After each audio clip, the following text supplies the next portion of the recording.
Takže zdravím lidi, dneska vás vítám u mojho dalšího videa. Dneska si zareagujeme na video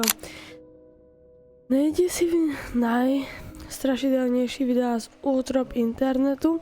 Doufám, že se vám bude toto video ľúbiť.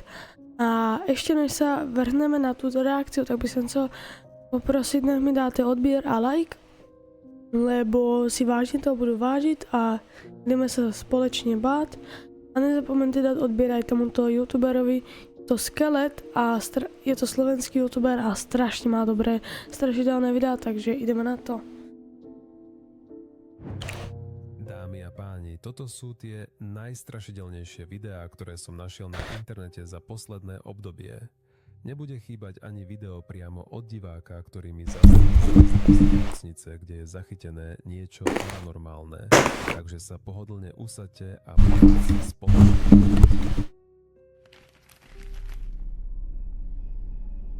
Prvé video v našej dnešnej kompilácii pochádza z Ruska a pochváliť sa môže viac než 1,4 milióna pozretiami. Jeho ktorá má na profile len zo pár náhodných videí, no práve toto jedno sa od nich výrazne líši. Text v zábere hovorí: nechoďte v noci na balkón. A keď si video pozriete, pochopíte prečo.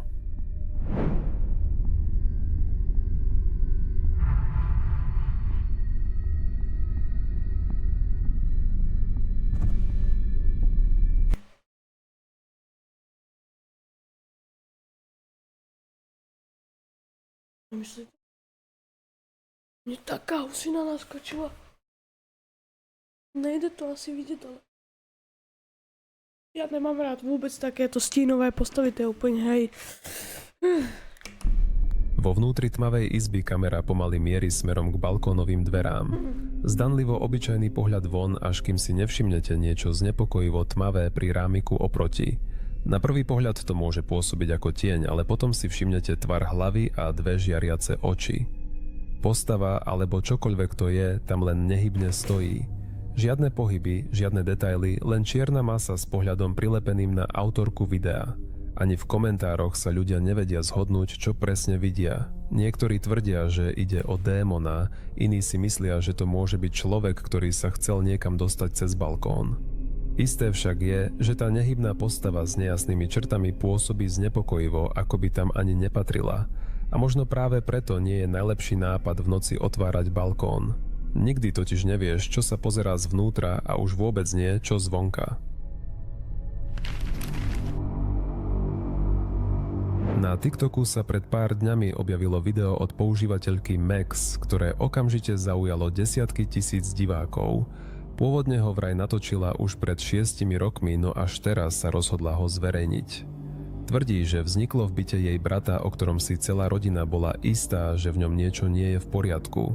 Podľa jej slov tam roky dochádzalo k zvláštnym javom, no práve toto je jediný moment, ktorý sa jej podarilo zachytiť na kameru. It doesn't matter.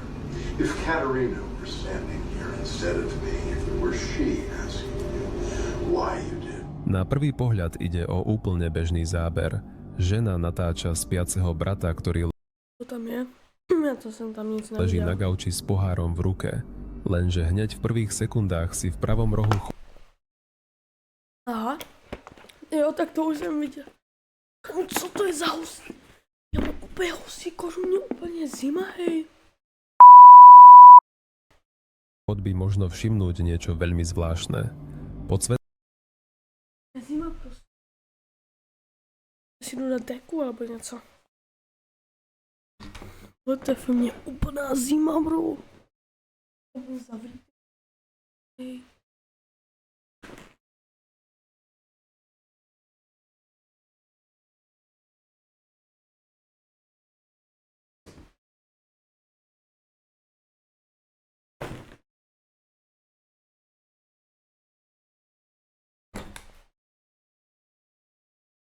Ideme ďalej. svetlom stojí tmavá postava, nehybná, tichá, ako by len čakala, že si ju niekto konečne všimne. Kamera sa následne sústredí na brata, no keď sa uhol pohľadu mierne zmení a záber opäť odhalí chodbu, postava je odrazu preč. Zaujímavé je, že väčšina divákov si tento detail nevšimla hneď. Komentáre sú plné ľudí, ktorí video pozerali opakovane a stále nechápali, čo má byť desivé, až kým im to nedocvaklo. Mnohí tvrdia, že postava akoby nemala nohy. Iní si mysleli, že ide len o župan či kabát, alebo že to, na čo sa majú sústrediť, má byť ten vysavač na ľavej strane chodby. Autorka neskôr pridala aj dlhší príbeh, A ja som si myslel, že niečo s tým kde A ja som si myslel, že niečo s tým. spomína ďalšie zvláštne javy, ako napríklad skrinky, ktoré sa samé otvárali, voda, ktorá tiekla bez dôvodu, hlasy, ktoré oslovovali ľudí po mene, aj keď boli doma sami. A potom ešte jeden detail. Krátko predtým si do bytu priniesli staré zrkadlo z výpredaja. A vraj práve vtedy sa všetko začalo. Keď ho počase vyhodili, všetko sa prestalo. Náhoda? Alebo čo, ak takéto predmety bez známeho pôvodu môžu byť spúšťačom paranormálnych javov? Čo myslíte? No ja ako určite verím, že proste keď máš doma niečo takéto a nevíš odkiaľ to je, tak to môže mať nejakú proste históriu. Môže to proste nejak súvisieť s tým. S dovolením ja si tu utrhnem iba túto fóliu, ktorú tu mám dlho a neviem, proč som si ho natrhal. A nedá mi to pokoj. Až tak je to daná aj bez toho, tak. Jop, reklama, hej. Fakt ako hej, dobre úplne.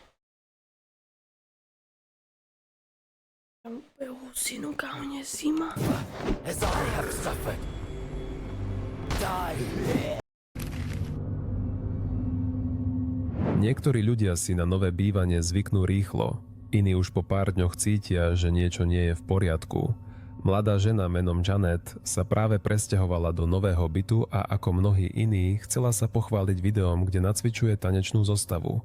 Na prvý pohľad nič nezvyčajné, lenže niekedy sa práve tie najobyčajnejšie momenty zmenia na nočnú moru. Sledujte, čo desivé autorka zažila.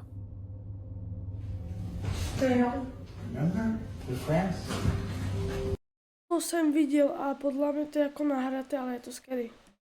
Jestli nevíte, nebudu to spoilerovat. No, I don't remember. Please get out. Please get out of my apartment. Please get out of my apartment.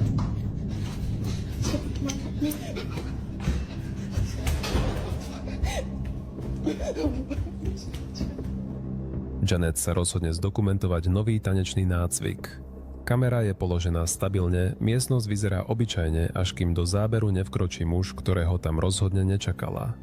Jeho prítomnosť je znepokojujúca, no ešte znepokojujúcejšie je to, čo nasleduje. Muž sa jej predstaví ako Raymond a pôsobí, ako by si z prítomnosti v jej byte nerobil ťažkú hlavu. Janet je okamžite vydesená, žiada, aby neznámy creep odišiel z jej bytu a popritom ustupuje smerom k východu. Keď sa rozbehne ku dverám, kamera zaznamená moment, ktorý neskôr rozoberajú tisíce divákov. Dvere sa samé otvoria práve v A jo, to jsem si ani nevšiml, WTF. OK. Ja mne strašná zima, hej. okamihu, keď k ním dobehne. Podľa Janet nejde o žiadny detail. Neskôr totiž vysvetľuje, že práve tie dvere sa bežne zasekávajú a ťažko sa otvárajú aj pri použití sily.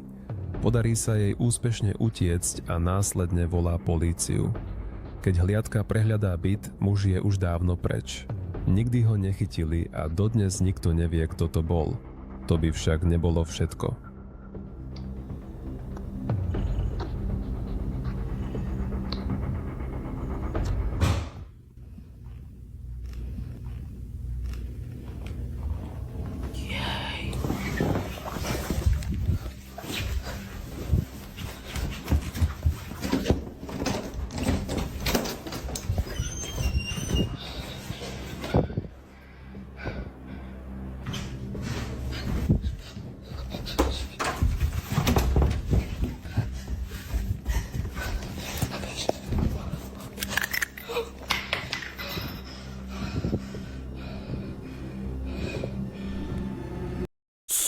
Hej, tam. Tam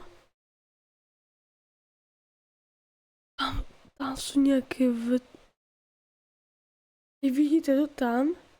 Keby jak je tá postava, tak sa tam začali robiť akoby nejaké dlane. Keby si tam niekto sedel, WTF. Husino. Nesima, to tiemu... WTF.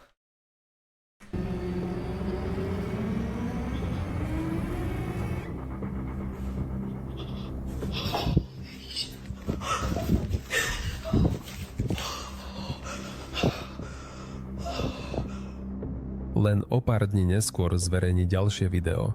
V izbe je opäť pokoj, natáča sa s mačkou, keď v pozadí začuje buchot. Zneistí, berie do ruky obranný sprej a zostáva stáť. Kamera beží ďalej. V zábere si možno všimnúť matrac, na ktorom sa začínajú ukazovať stopy, ako by si na neho práve niekto neviditeľný sadol. Janet opatrne cúva, prechádza na druhú stranu izby a keď sa otočí späť, stopy na matraci sú preč. Podľa jej vlastných slov sa necíti bezpečne a nechce tráviť v byte večery bez spoločnosti. Pomáha jej rodina, priatelia, ktokoľvek, kto je ochotný pri nej zostať, aspoň na noc. Janet priznala, že netuší, čo presne sa v jej byte odohráva.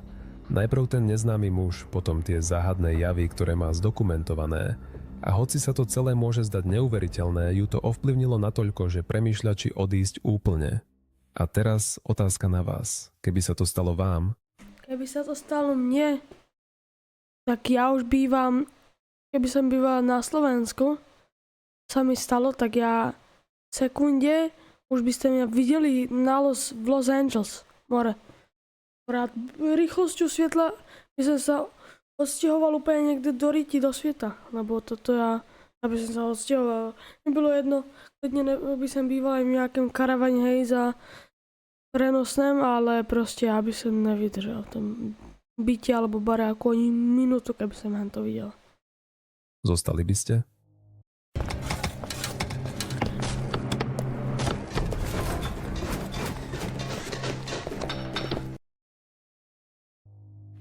Je strašná zima furt.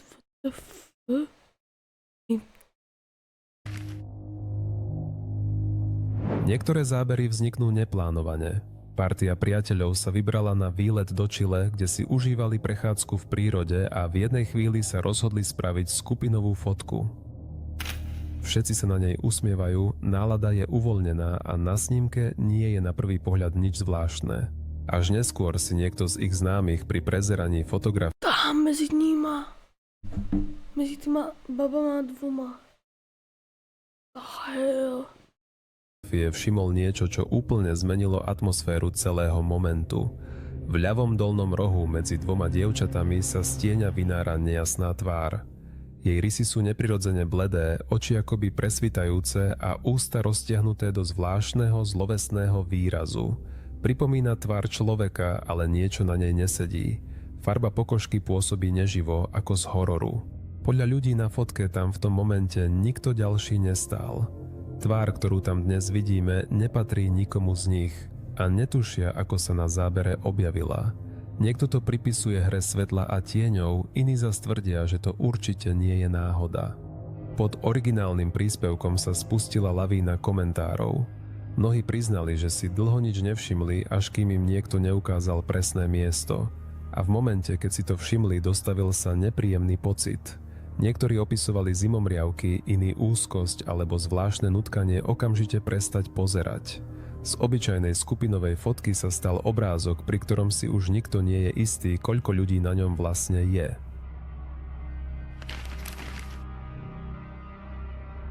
Toto video bolo nahrané v opustenej nemocnici Santa Rosa de Copán v Hondurase. Na YouTube sa objavilo pred 10 rokmi, presne v deň, kedy mám narodeniny.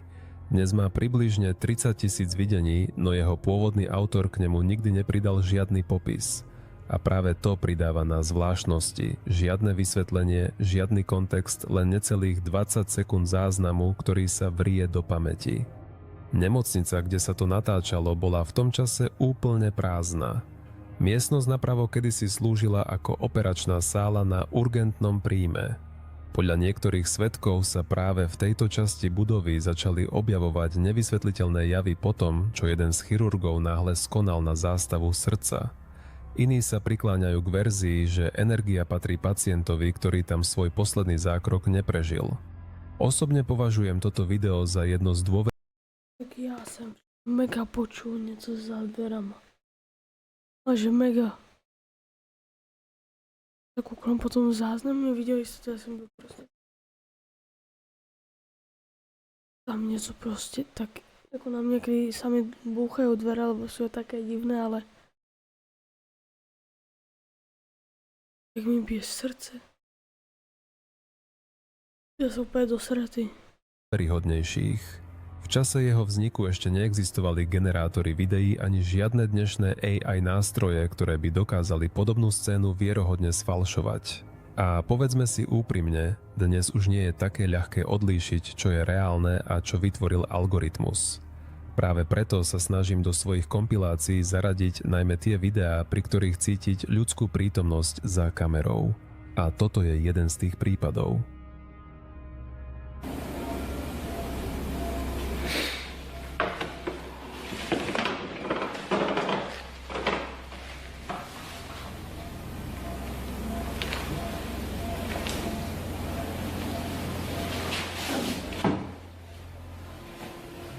Krátke, roztrasené zábery z tmavej nemocničnej chodby pôsobia už sami o sebe nepríjemne.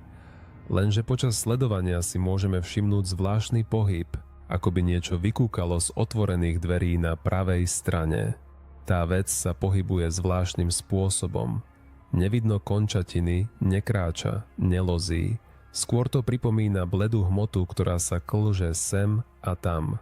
Ako zhluk niečoho, čo chvíľami vzdialene pripomína ľudskú postavu, no v ďalšom momente už vôbec nie. Celé to pôsobí desivo práve preto, že mozog nedokáže jednoznačne určiť, na čo sa vlastne pozerá. Nie je to človek, nie je to zviera, je to niečo medzi. A presne ten moment neistoty robí z tohto videa jeden z najznepokojujúcejších záznamov, aké som v starej YouTube ére videl.